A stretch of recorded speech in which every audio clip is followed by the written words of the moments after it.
नमस्कार दोस्तों, ये है भगवत गीता की अध्याय नंबर 4, श्लोक 1 से लेकर 22 तक।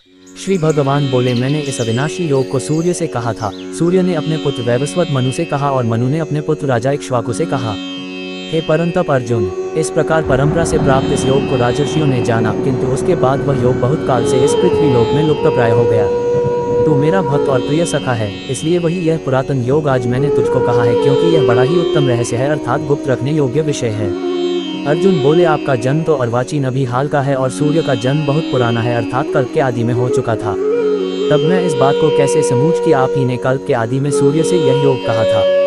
श्री भगवान बोले, हे परंतप अर्जुन, मेरे और तेरे बहुत से जन्म हो चुके हैं, उन सबको तू नहीं जानता, किंतु मैं जानता हूँ। मैं अजन्मा और अविनाशी स्वरूप होते हुए भी तथा समस्त प्राणियों का ईश्वर होते हुए भी अपनी प्रकृति को अधीन करके अपनी योगमाया से प्रकट होता हूँ।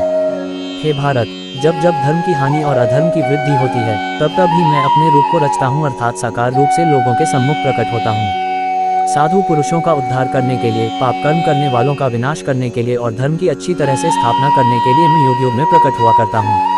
हे अर्जुन, मेरे जन्म और कर्म दिव्य अर्थात निर्मल और अलौकिक हैं। इस प्रकार जो मनुष्य तत्व से सर्वशक्तिमान सच्चिदानंदन परमात्मा अविनाशी और सर्वभूतों के परम गति तथा परम आश्रय हैं, वे केवल धर्म को स्थापन करने और संसार का उद्धार करने के लिए ही अपनी योगमाया से गुण रूप होकर प्रकट होते हैं। इसलिए परमेश्वर के समान सुहृद, प्रेमी और पतित पावन दूसरा कोई नहीं है। ऐसा समझकर जो पुरुष परमेश्वर का अनन्य प्रेम से निरंतर चिंतन करता हुआ आसक्ति रहित संसार में बढ़ता है, वही उनको तत्व से जानता है, जान लेता है। वह शरीर को त्याग कर फिर जन्म को प्राप्त नहीं होता, किंतु मुझे ही प्राप्त होता है। पहले भी जिनके राग, भय और क्रोध सर्वथा नष्ट हो गए थे और जो मुझ में अनन्य प्रेम पूर्वक स्थित रहते थे, ऐसे मेरे आश्रित रहने वाले बहुत से भक्त उपयुक्त ज्ञान रूप तप से पवित्र होकर मेरे स्वरूप को प्राप्त हो चुके हैं। हे अर्जुन, जो भक्त मुझे जिस प्रकार भजते हैं, मैं भी उनको उसी प्रकार भजता हूँ, क्योंकि सभी मनुष्य सब प्रकार से मेरे ही मार्ग का अनुसरण करते हैं। इस मनुष्य लोक में कर्मों के फल को चाहने वाले लोग देवताओं का पूजन किया करते हैं, क्योंकि उनको कर्मों से उत्पन्न होने वाली सिद्धि शीघ्र मिल जाती है। ब्राह्मण, क्षत्रिय, वैश्य और शूद्र, इन 4 वर्णों का समूह गुण और कर्मों के विभाग पूर्वक मेरे द्वारा रचा गया है। इस प्रकार उस सृष्टि रचनादि कर्म का कर्ता होने पर भी मुझ अविनाशी परमेश्वर को तू वास्तव में अकर्ता ही जान। कर्मों के फल में मेरी स्पृहा नहीं है, इसलिए मुझे कर्म लिप्त नहीं करते। इस प्रकार जो मुझे तत्व से जान लेता है, वह भी कर्मों से नहीं बनता।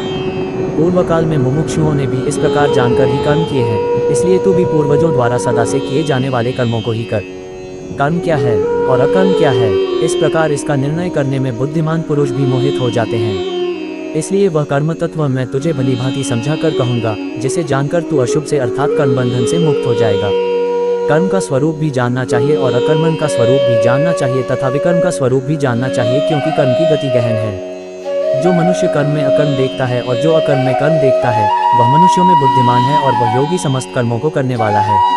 जिसके संपूर्ण शास्त्र सम्मत कर्म बिना कामना और संकल्प के होते हैं तथा जिसके समस्त कर्म ज्ञान रूप अग्नि द्वारा भस्म हो गए हैं, उस महापुरुष को ज्ञानी जन भी पंडित कहते हैं। जो पुरुष समस्त कर्मों में और उनके फल में आसक्ति का सर्वथा त्याग करके संसार के आश्रय से रहित हो गया है और परमात्मा में नित्य तृप्त है, वह कर्मों में भली भांति बढ़ता हुआ भी वास्तव में कुछ भी नहीं करता।